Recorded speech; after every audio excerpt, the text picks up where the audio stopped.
Say night, All right. 9 o'clock-ish. Push the button.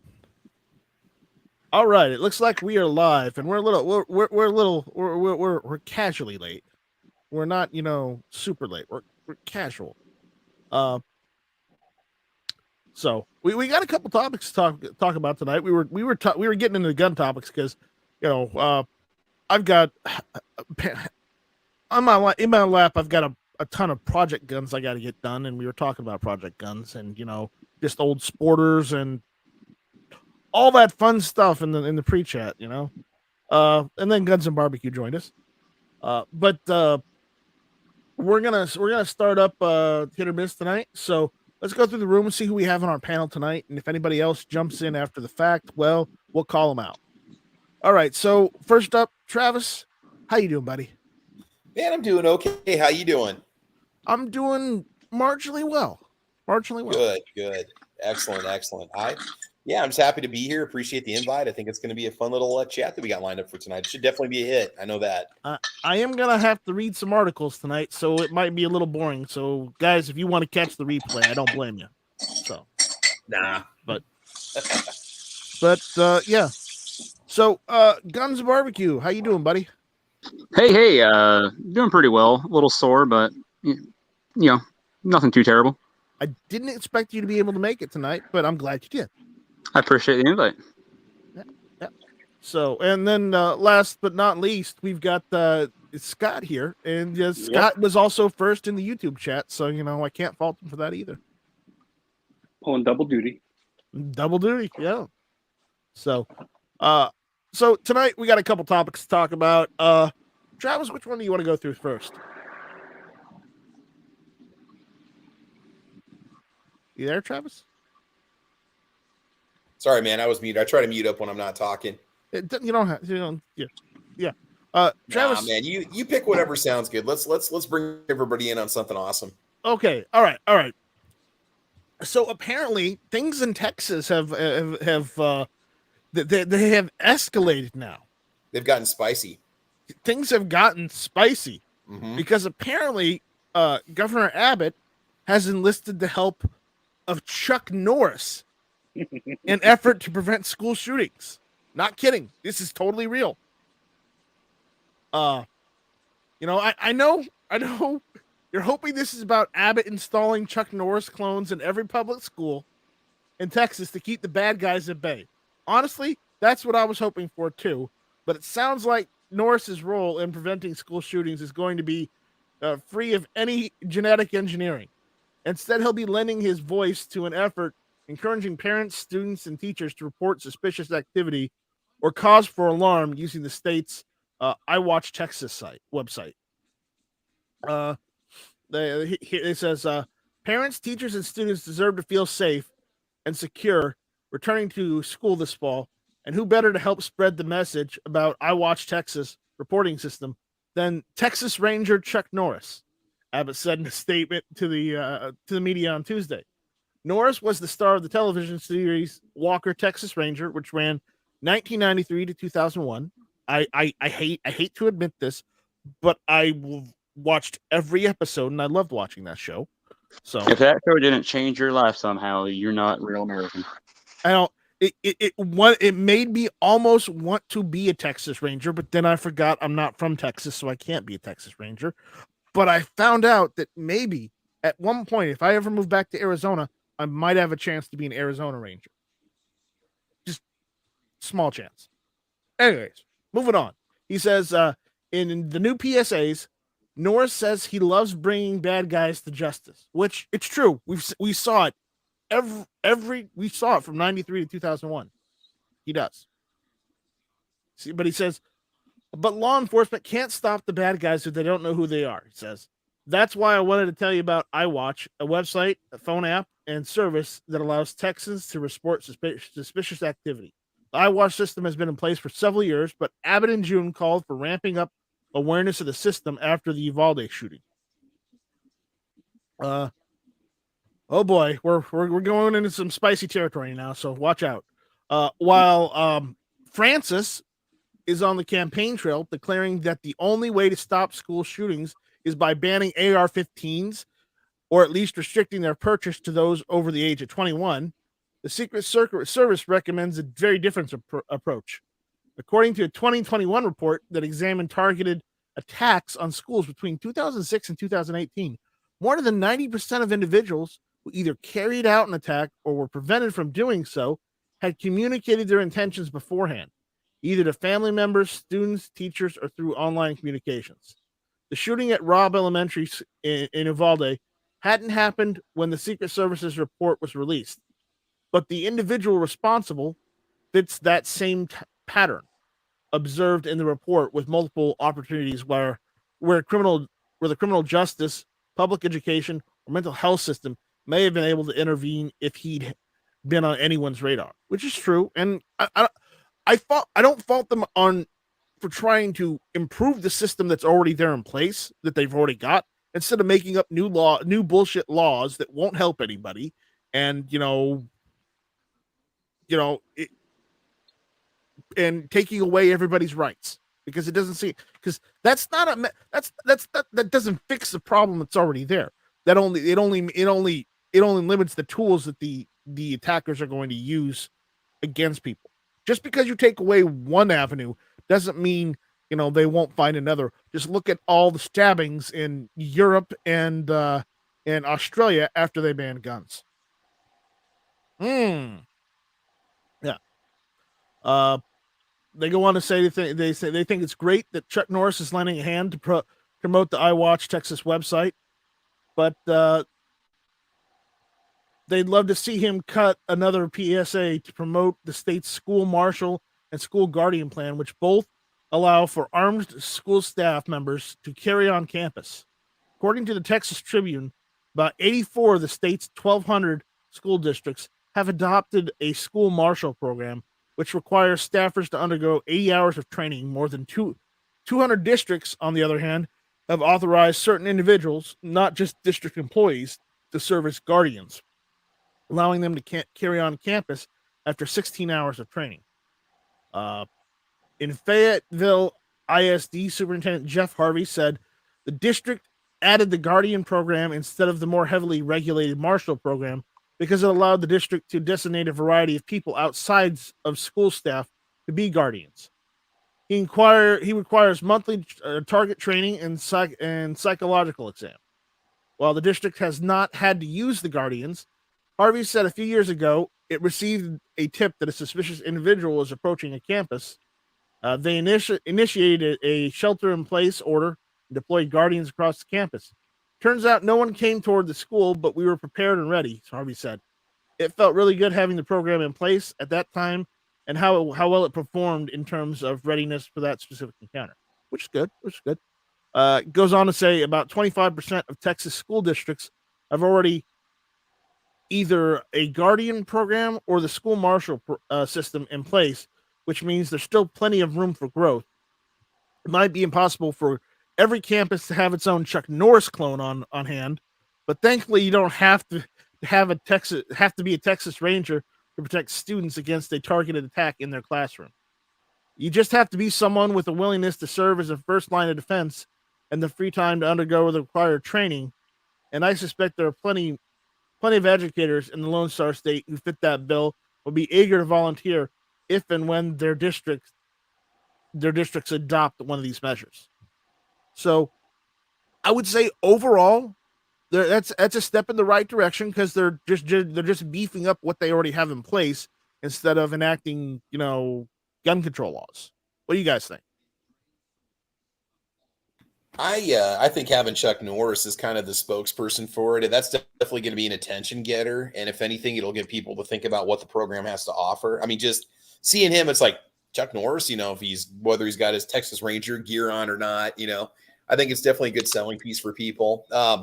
We've talked about this before, should teachers be allowed to carry if they have their carry permit, in the classroom? I'm all for it because I carry everywhere I legally can, and I haven't had any kind of special training for that. But I will say this, if I was going to be an educator that was going to be carrying in the classroom, I would probably want some sort of training in the building or some sort of close quarters training, just because of maybe having to maneuver around walls or maneuver around angles or whatnot, just to know what would be the best way to do it.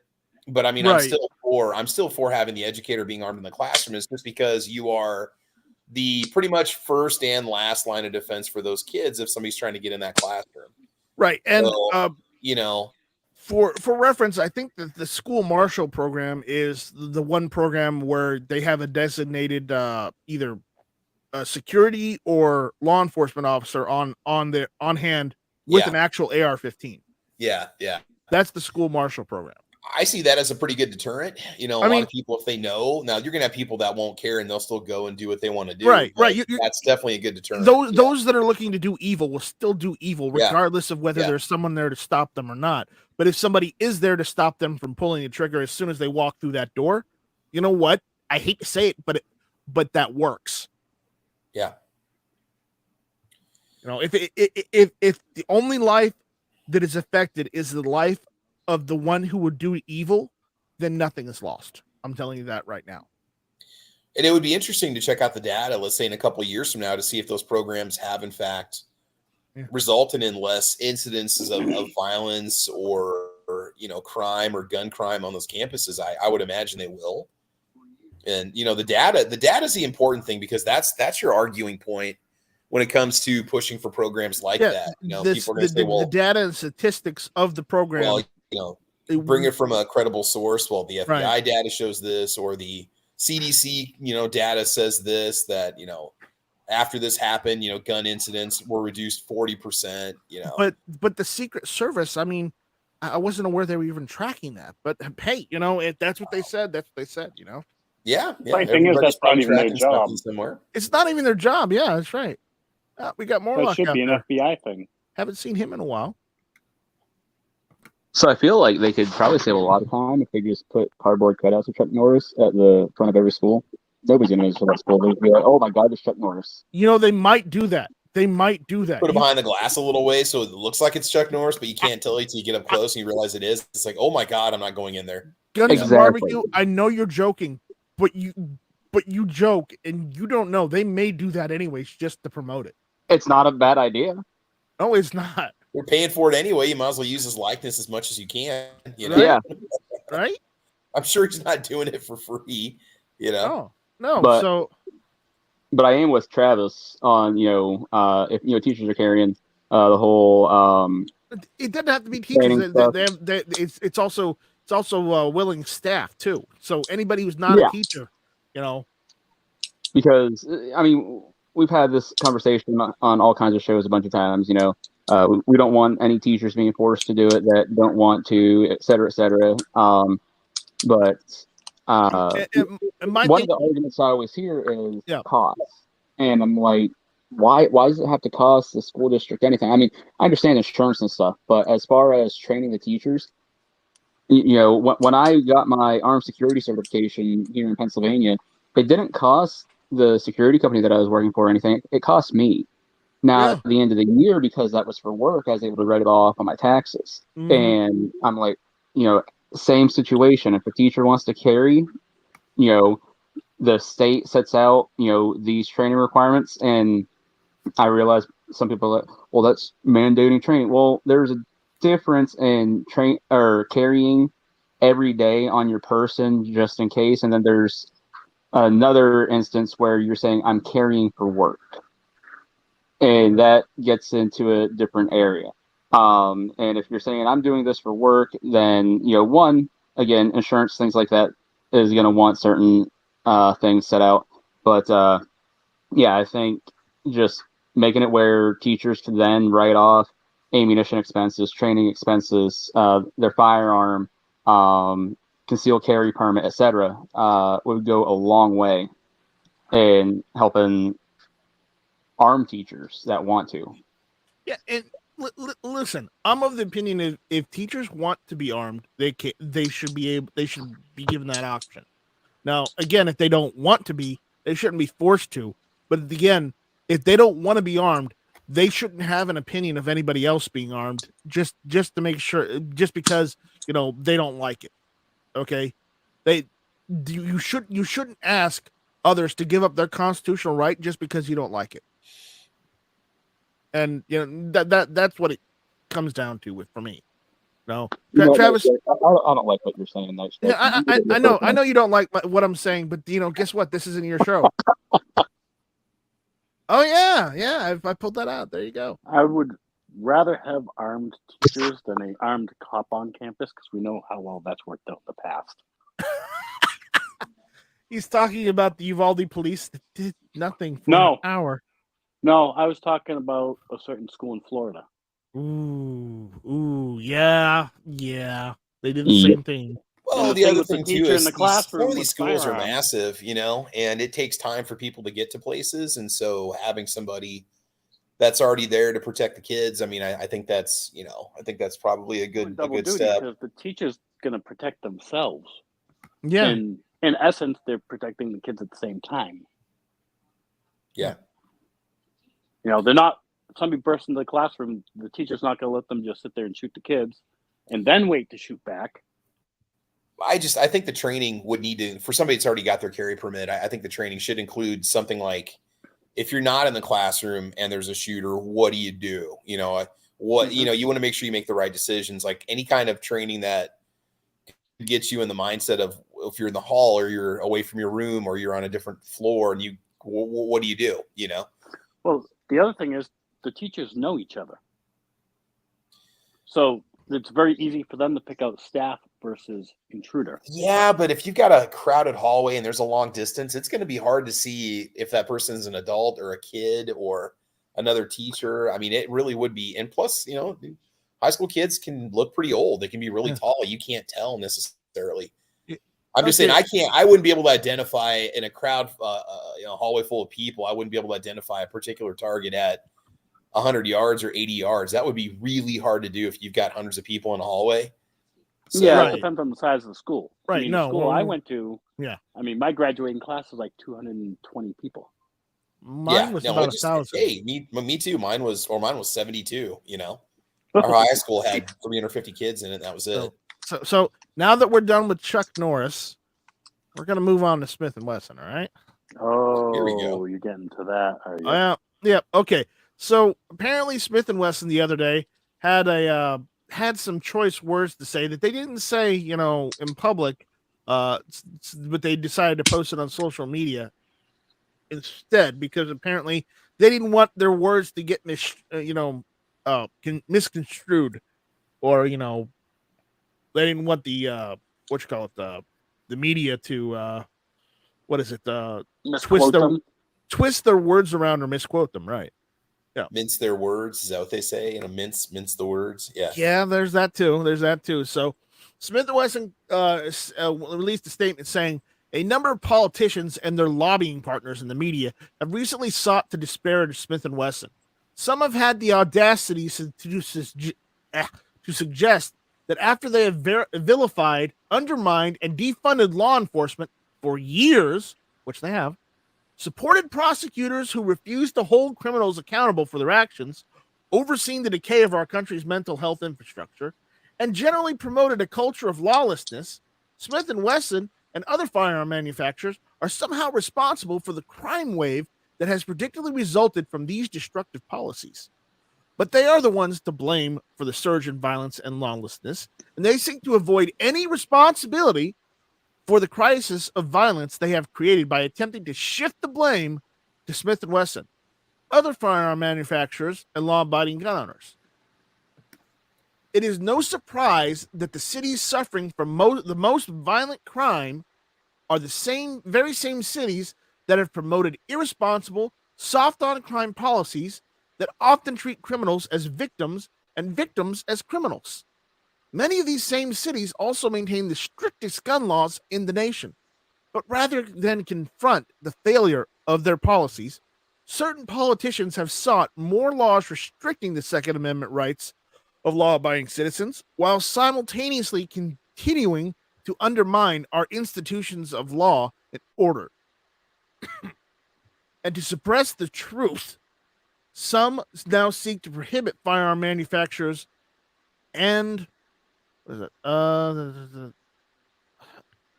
supporters of the Second Amendment from advertising products in a manner designed to remind law-abiding citizens that they have a constitutional right to bear arms in defense of themselves and their families. To be clear, a Smith & Wesson firearm has never broken into a home. A Smith & Wesson firearm has never assaulted a woman out for a late night run in the city. A Smith & Wesson firearm has never carjacked an unsuspecting driver stopped at a traffic light. Instead, Smith & Wesson provides these citizens with the means to protect themselves and their families. We are proud of our 170-year history. We are proud of the commitment of our employees to make a quality product. We are proud to provide law-abiding citizens and law enforcement, our customers, with the tools to provide for their security and independence. We are proud of our responsible business practices. We will continue to work alongside law enforcement, community leaders, and lawmakers who are genuinely interested in creating safe neighborhoods. We will engage those who genuinely seek productive discussions, not a means of scoring political points. We will continue informing law-abiding citizens that they have a constitutionally protected right to defend themselves and their families. We will never back down in our defense of the Second Amendment. That was by Mark Smith, President and CEO of Smith & Wesson Brands, Inc. I guess that's the parent company. Can I just say it's refreshing to have a major firearms manufacturer come out in defense of the average Joe, the average firearm-owning American citizen, you know, knowing that it could cost them contracts or it could cost them popularity or other partnerships and not caring for that matter. I think it's absolutely wonderful that for once, and not that there aren't other companies that don't claim to be pro 2A, but to just have this stance against everything going on, I find it quite refreshing. I don't know about you guys. What do you guys think? I think it's great. You know, and I applaud for Smith & Wesson, you know, posting this and getting this out there, though I think they should have done it a little sooner, honestly. But again, I can see why they waited. They wanted to articulate a more perfect statement that reflects how they feel as a company and how they feel as a business that, you know, provide not just a company, but, you know, a company that provides you know, tools to exercise your Second Amendment right. Now, were they in lawsuits also? I can't remember. I don't know if they're in. They probably are in lawsuits too. But while I, you know, you see Remington going down, I don't see anybody taking down Smith & Wesson. Well, it doesn't mean they couldn't be found liable in lawsuits that could cost them hundreds of millions of dollars, though. You know, Remington went down at their own hand. They were struggling for years before the Bushmaster lawsuit. The problem is Remington decided to settle instead of actually take it to court. That wasn't Remington. That was the insurance companies for Remington. Yep. That had nothing to do with Remington. Yeah, well, Remington was already bankrupt and getting sold off at that point. Anyways, I think they were intentionally run into the ground by the guy who was the CEO. I would tend to agree. He controls a private equity group that bought up the gun side of Remington. Isn't that kind of, you know, corporate malfeasance? Or kind of corrupt as hell? It's a conflict of interest, I'll give you that. You but think? that's all I can Apparently, say. there's a federal investigation going to that too. Yeah. But on the Smith & Wesson shady. But on the Smith & Wesson stuff, I think part of it is Smith & Wesson learned from their mess up back in the 90s. Yeah. They already know. Well, I guess it was late 99, early 2000s, I guess. But yeah, either way, I think they learned from that, and they don't want to experience any backlash like that again. I mean, almost a year people boycotted Smith & Wesson. I think their sales went down like 50%. They were really hurting. It's true. Probably why you don't see any big warning things on Rugers anymore. Because they used to plaster warnings all over the guns. Yep. Beretta still does that. Mine 92X doesn't have. Oh yeah, it does have a warning on it. Most But it's very small and hard to see. Most Beretta 92s have the warning label on the side of the gun, which is why I don't want a Beretta 92. Oh, I've got the 92X. And I've got an Italian import which has no warning label whatsoever. Yeah, but yours also, you have to load like a Makarov. I know. Thank you for reminding me, Dad. And I don't think Fab Defense makes a grip module for that. I don't think so either. It would be nice though. But yeah. And I know I was just messing around earlier. But there's another topic I want to get into. I think we have enough time for it. Yeah, we got enough time for it. All right. So with but our friend MK Outdoor Journal, or the YouTuber formerly known as Budget Guns and Gear, did a piece yesterday on this, but well, not yesterday, but on I think it was on Sunday. But I wanted to go over it anyways. I don't know if you've heard yet, but if you haven't, the FBI went and said that Alec Baldwin was the one who pulled the trigger on that gun. So, he got some very bad news. Ever since the fatal shooting on the set of Rust, actor Alec Baldwin has maintained he did nothing wrong. The gun just basically just went off, is what he said. It's been a massive topic of debate in the firearm community because, well, we know how rarely that kind of thing actually happens. It's usually because someone had their finger on the bang switch and pulled, even if they didn't mean to. Mm-hmm. And it seems that with the style of gun Baldwin was carrying that day, it was theoretically possible for it to be an accident. Unfortunately, the FBI just kind of shot that one down. An FBI forensic report has reportedly concluded that the revolver that was used during the fatal shooting of cinematographer Alina Hutchins on the set of the movie Rust could not have been fired without pulling the trigger. The report comes in response to the actor Alec Baldwin shooting Hutchins on the movie set after he claims that he believed he was handling a firearm that was not loaded with live ammunition.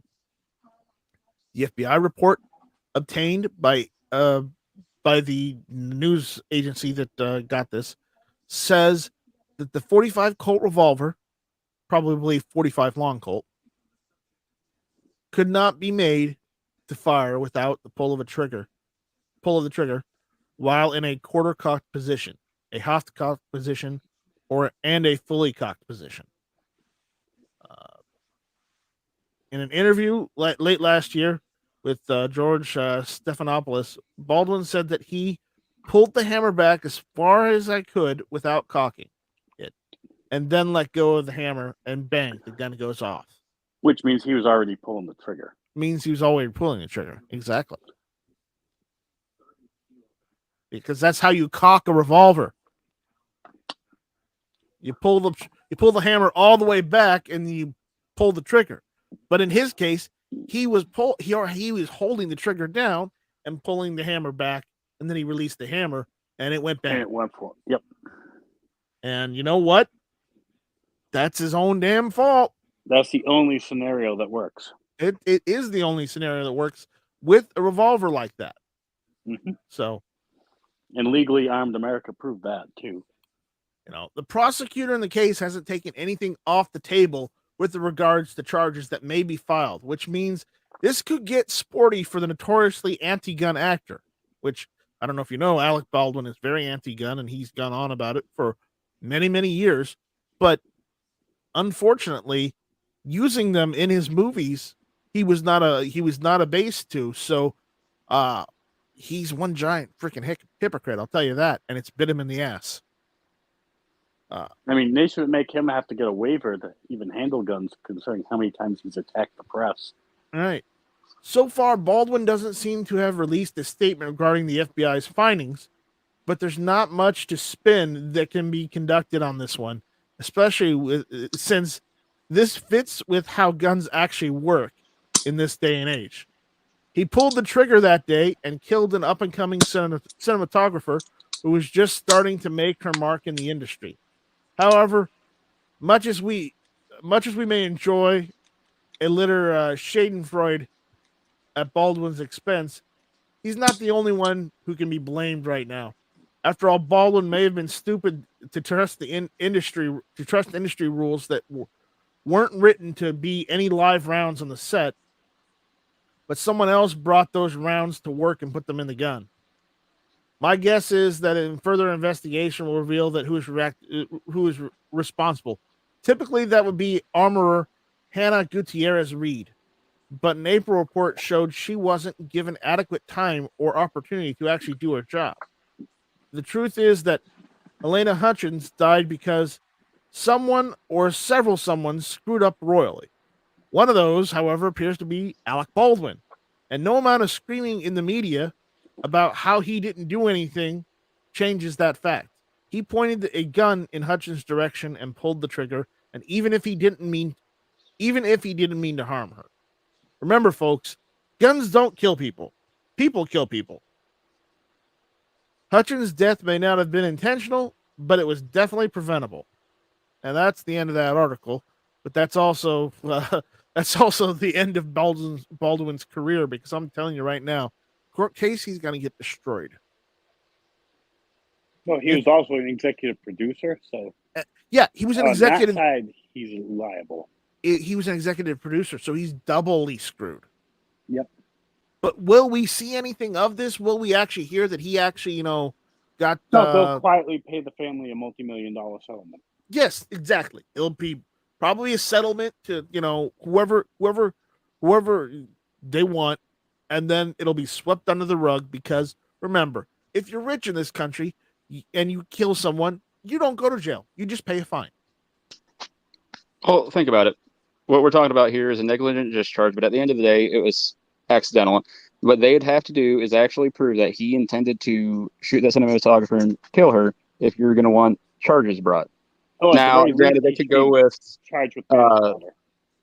Yeah, manslaughter could happen, but again, because there was no intent. What's that? There was no intent to kill her. Yeah. So it's a manslaughter. Otherwise, it'd be murder in the first. Yeah. Yeah, he very well could get charged with manslaughter. But at the same time, how many times do things like this happen in everyday life to everyday people, and no charges are brought because accidents happen? Now, civil suit still going to happen, no matter what. But why people get so hung up on the Alec Baldwin thing, like, he did it. Okay. Hold up. We've got breaking news from Daniel via Super Chat. He says, 20 minutes after polls closed, it's called Liz Cheney lost. By how much, I wonder? That's what I wonder. But thank you, Daniel, for the Super Chat, and thank you for the info. If you have any more of what's going on in that area, let us know. Nice. Sticks and Hammer is going to be gloating. Oh, yeah. But yeah. It won't be the end of his career. We got another comment. We got another comment from the Armsmen saying, "Wouldn't pointing the 45 at her be considered intent?" Well, the problem is he was not pointing it directly at her. He was pointing the direction of the camera as he was told to via the director. By her. So I don't know if you could really say that's intent, because she told him to do it and he was just following instructions because they were trying to film. So yeah. I don't think she intended to have herself be shot. Even still, you're saying just because a gun's pointed at somebody and they get shot, that's now intent. If you just happen to have it pointed in that direction, have a negligent discharge, did you intend to shoot that person? No. It's just, it happened to be in the wrong direction at the wrong time, and there unfortunately was somebody on the wrong end of that barrel when it happened. And they broke the biggest rule that the Hollywood has. Yeah. Well, they broke. Actually, I'm going to be honest. No live ammo on set. Yeah, that too. But they also broke the cardinal rule of gun safety. And you know what that is? Don't point it at something you don't want to destroy. Well, no, that's not the cardinal rule. He didn't check to see Always if it was check it and see, loaded. Yeah. He didn't check to see if it was loaded with blanks or with live rounds. Because in Hollywood, the way I've read it and how I understand it is, Hollywood has set it up so the actors don't have to have responsibility for that, because that's why they hire the armorers. That gun should have been checked by the armorer before even handing it to him. Apparently, it was handed to him by an assistant director, and the armorer was not even on set that day, so they should not even been using guns that day. No, they shouldn't have. That's a very good point, and I would point that out too. But again, I'd be honest. If I was doing a movie and I had a gun in my hand, I'd take the whole. I would open it up, take the ammo out, and see whether it was blank, whether it was real, because I don't want to hurt anyone. But you're talking about you, Night Strike. There's actually, even if Alec Baldwin did that, if Will Smith or anybody, I mean, heck, Keanu Reeves. Does Keanu Reeves know what a blank looks like? And I use Keanu Reeves because we've seen plenty of videos where he's out running 3-gun like a friggin' boss. I'd argue that if he's running 3-gun like that, he might have to actually load those guns manually, so he might actually know what a blank looks like. Possibly. But most actors, I mean, heck, most gun owners have no idea what a blank looks like. I'll give you most actors won't know what blanks look like. I'll give you that. But again, it takes like how many seconds to check? I was going to actually use the video, and I'm sure you guys might have seen it, and I hate using it because I don't like Will Smith. But there's a video of him and Martin Lawrence, and they got all these guns laid out on a table. And one of the other entourage guys picks up a gun and he's handling it, and Will Smith grabs that shit out of his hand and clears it. All right, we got more info from Daniel. He says at Night Strike, it's only like 10% reporting, but it's been called by Election HQ desk and multiple others. She's losing by 10 points in the only 2 major populous centers. Ooh, yeah, she ain't pulling that out. Yeah, she's not conclusion. She's not pulling out of that one. Toast. She's bit herself in the ass, and guess what? Apparently karma's come around. So. Apparently, rural states tend to be conservative, and she is definitely not a conservative. No, she outed herself as being a rhino, and apparently they don't like rhinos there. Who knew? Yeah, but how does that explain Mitt Romney then? Oh, you know how that explains Mitt Romney? Whenever Mitt Romney goes to a Republican event, he gets booed in the state of Utah. What does that tell you? He probably ain't getting reelected. That's exactly the point. He's going to lose his primary, 100%. Next time, because I grew up in Massachusetts when he was governor, and he's a dick. Oh yeah, no, he's. You can actually thank Mitt Romney for Obamacare. Oh yeah. Because we had Romney Care, which is what Obamacare was based on. Oh. So, Armsman has stated, wasn't it also reported that they were out in an open field shooting prior to filming, either that day or the day before? Yes, like the day before. Yes, and the armorer was off the next day when they were doing filming, which they didn't have to actually film with live guns. They could have used blue guns and then just use CGI to go over it, but they didn't do that. Which they have the capabilities. They could have used literally airsoft guns. They could have. They really could have. You wouldn't have noticed, but they decided not to. They decided to use real guns when the armor was away. And hey, guess what? Someone died. So if you were the producer and you were one of the star actors in the movie, well, then you're screwed.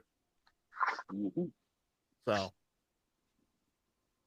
So the real question is, where did most of the negligence happen? Is it just the fact that he, being unfamiliar with firearms, had his finger on the trigger, ended up fanning a single action revolver, or is most of the negligence which is on him still. The fact that they didn't follow safety protocols. There's a list of things from the staff and cast members where they're like, yeah, this is an unsafe work environment. I mean, what was it? I think a couple days before that or something, everybody had walked off set because of how unsafe things were. It might have been a couple days after. I don't remember which. Yeah, because they were playing loose with the safety rules. Yes. Yeah, yes, they were. So there's definitely a lot of negligence going on there. Oh, no doubt, no argument here. Could I see manslaughter? Absolutely.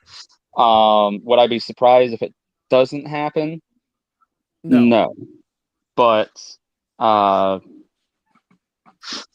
definite civil lawsuit? Absolutely. Oh yeah, definitely.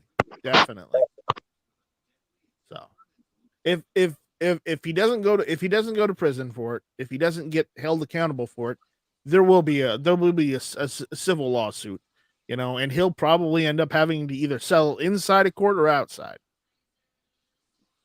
depending on how it goes. But again, he's got to feel this one way or another. Mark my word, whether it's in his pocketbook or whether it's he actually has to do time. And I agree with you, Armsman. He's not going to get away with it. I don't see how he gets away with it 100%. He's going to feel it one way or the other. But as I said, it's probably either through his pocketbook or through his or through time. Freedom. His freedom. And again, we will see what happens. But I feel bad for her family and I feel bad for her family's loss because it's never easy. It's never easy for a family when a loved one dies. Period. Doesn't matter whose family it is. I mean, if you have a family that if you have a family that doesn't love each other, then there's no loss there. But again, there's only a few assholes like that. So, Squib is preaching to us about how OJ got away with it. Yeah, and then he went to prison because he did something else because he didn't have any more money. If the gloves don't fit, you must quit. That's where probably Alec Baldwin the most messed up. famous legal line ever. Mm-hmm. Alec Baldwin should have set the whole set on fire once this happened. Like, oh snap, what do I do now? Oh, OJ it, boom, big fire. Right. So. Yeah, Armsman says OJ is a different story, and it really is a different story. It's an entirely different story. I really don't want to go into the whole OJ Simpson thing because that has nothing to do with guns, honestly. So, I'm sure there's just going to be a big insurance settlement in the end, like you guys said before, and that, and then also there'll probably be some generous contributions to some anti-gun groups in those states, and he'll weasel his way out of it, I'm sure. Yeah. So, all right. Also, the LAPD in the OJ case did not exactly look the greatest when they put a racist cop up on the stand. Sadly, this is true. And of course, OJ got probably more of the, shall we say, benefit of the doubt than most people. Yeah, which is really weird. Oh, he didn't come off as being a criminal. Yeah. So, Travis, do we have anything else to talk about tonight, or do you think we're done? Well, just there might be a Browning compact model coming out there that let's keep your eyes open for that one. But that's right. Do we have any news or anything report of that, or is that just hearsay right now? It's EAA is going to import a chopped down or cut down version of the Browning high power. They're going to be importing a compact model. I don't know where it's made or specifically if it's Gearson that makes it, or EAA typically does Gearson folios. Okay. Well, this one being a high power clone, it might be. No, they do tank folios, but they do a Browning high power, which is the Gerson. It's made by Gerson, so it may be maybe Gerson that's making a compact version that they're releasing possible. through EAA. A shorter version of the new Gearson MCP35, dubbed the PI or PL. I can't tell. I think it's PI. Because from what I hear, even though it's a Turkish copy, Gerson and whatnot, I've actually heard some pretty good things about the P35. I would buy it before the Springfield Armory. I would buy it. Yeah, I would buy it before the FN model, considering how much the FN model costs. Yeah, it's got a chop down. Screw Springfield. Springfield Armory decides to release one. Okay, great. They did that after EAA said, "Hey, we're coming out with a cheaper, an entry level one." And then Springfield says, "Oh, we're releasing ours." And then FN is like, "Oh, by the way, we're making them again." And well, I'm like, the Springfield Armory is not a direct clone. No, they changed shit. They changed stuff because it's, bunch of hacks. I think it's gonna have the full size grip, guys. It's gonna have the full size grip. Yeah, so 3 points. So that means that they're gonna shorten the barrel and the. It's got a couple changes. All right, it's got a what the heck is that? Slim trigger, single action ring hammer, ambidextrous safety, windage adjustable reverse sight, 3.88 inch barrel with the matching slide. Yep. An inch shorter, but it makes a big difference, is what it says. So, do we know how long it's going to be? Well, yeah, the barrel is 3.88 inches, so it's 1 inch shorter than a standard high power. So it's probably going to be about 4 inches in total. Yeah, because the high power, they're about the size of a full size 1911 in overall length. I think. Yeah, they're about. So it's gonna be like a commander size. Yeah. Yep. Did you see the other news with Smith & Wesson? No, what's going on? Well, what other? Well, we talked about the statement. Are they bringing something out? They're bringing out a new gun. What are they bringing out? A new revolver. Uh-oh. Go on. I think that was what we were on Guns.com. Legend. I heard about that. That's the new 350 Legend revolver they're working on. Did I make fun of that joke about that to say we needed one of that caliber like a couple months ago? Actually, Sean made a joke about that. God. He's like, if I'm gonna get that, I might as well get a Pfeiffer Zelenska. Well, I mean, I suppose it's gonna have some good ballistics, I guess. Yeah. Well, all that 350 Legend is a Pfeiffer Zelenska, which is it's a revolver in 600 Nitro Express. Jesus. Yeah. And I'm like, Sean, you're going overboard. You literally have to, you literally have to hold that thing. You can't shoot that by hand. Sean still wants the Century Arms Model 100. Yeah. In 4570.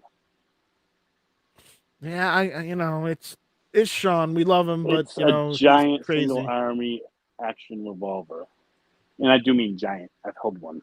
I've shot one. Yeah, it's freaking huge. It's like 8 or 9 pounds. Do we have an article about the 350 Legend, or is that right there? Yeah, that's at the Model 350. That's original. Can you click the cookies thing? Can you click the X next to the cookies so we can see the? Oh yeah. Sorry about that. All right. Yeah. Let's see. Sorry, man. My dog's whining. He wants to go outside, so we're getting ready to head out.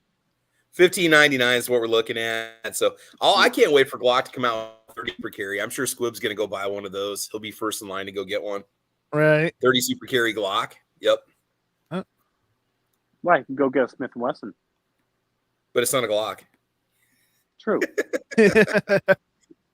Oh, there we go. Oh, there's a video. Oh my.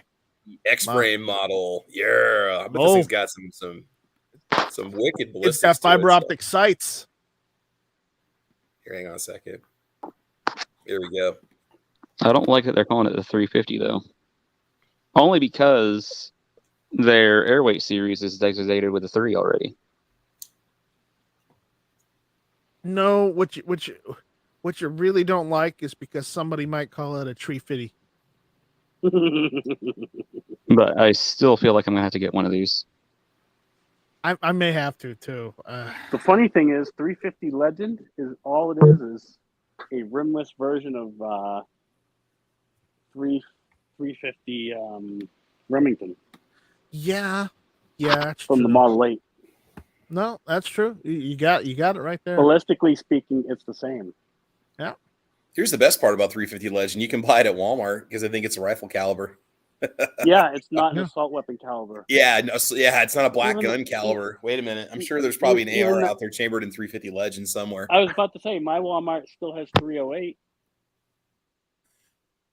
Well, but they claim that they said they would stop carrying calibers for firearms that they don't sell. That was kind of their little loophole for it because they pretty much quit carrying ARs a while ago. Yeah. They don't have any bolt actions that I've seen chambered in 223 Remington or 5.56 or 7.62 by 39. So they're pretty much your. They don't sell CZ bolt actions. They don't. No, they don't. No, they're too cheap. No. I mean, they carry our Walmarts here are packed to the gills with guns. They've got some fairly expensive models. They carry Henrys. They've got your Remington 700s and all that, and yeah, mine's and mostly stuff filled and with that stuff and like cheap shotguns. Yeah, but they said that they were gonna. First of all, they said they were not going to carry any assault weapon ammo. Then they said they weren't going to carry any handgun ammunition. And then they said that they weren't going to carry any ammunition for guns that they don't sell. Yeah, I can't get any 30-06 from them, so I don't care. They've had it a couple times at ours, but yeah, for 308, they always carry 308 because they sell 308 rifles. Yeah. But I just think it's kind of funny. You can go get your 350 Legend ammo up at Walmart. So, right. All right. So I think we've gone through everything. So why don't we go through the room? Promote anything we got to promote, and then let's get the hell out of Dodge. So, Travis, anything you want to tell people about? Let everybody know about.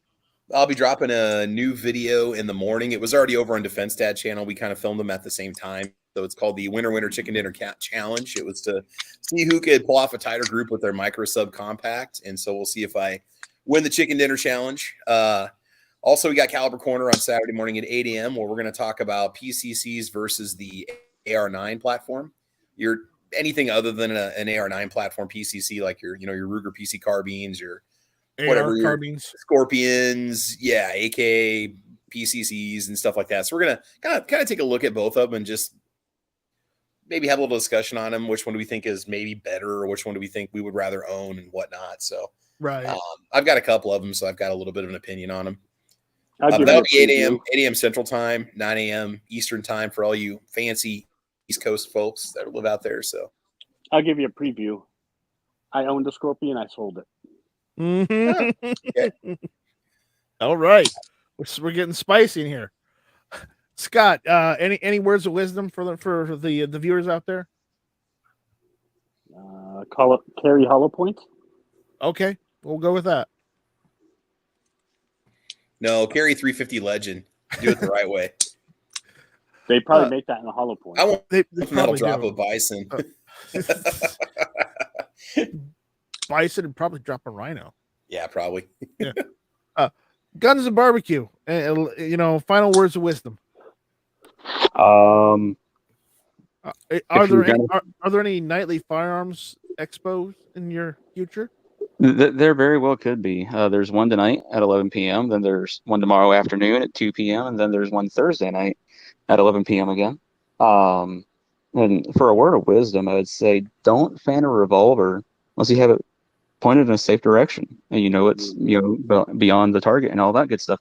But also like to remind everybody that Night Strike does have a Patreon. Not only does he have a Patreon, but he has a Patreon for GunTube as well. So go check out those. Also, Travis P11 does. I used to support both of these gentlemen, but unfortunately, due to just changes that have happened here, I had to actually stop pretty much all my Patreon support. Very sorry to everybody that I had to drop. But go check out both of those guys on Patreon because they're always doing great stuff and bringing you great content. So. All right. Thank you. Thanks, man. So with that, everyone, we will see you all later. Thank you all for listening. This was Hit or Miss. And as far as fanning a revolver, if you're going to fan a revolver, make sure it's empty. Or at the very least, don't hold the trigger down. And I know that defeats the purpose of fanning a revolver, but at the same time, you don't want to shoot someone. So keep that in mind. And with that, we're out of here. Stick a fork in her. She's done. And shut up, me infringed! Bye, Felicia. Bye, Felicia. Adios, Felicio. How do I turn this damn thing off? It's bye, Felicia in Spanish, right? What's that? Said adios, Felicio. That's bye, Felicia in Spanish, right? Adios, Felicia. Adios, Felicia. I'm pretty sure it's Felicio. And we gotta say this for George, since George is here. Felicia Navidad. Felicia Navidad. Put that on a t-shirt. You know what? You know, I may make that t-shirt just for Felicia Navidad. That'd be just put some imaginary Felicia, Yeah. Yep. There you go.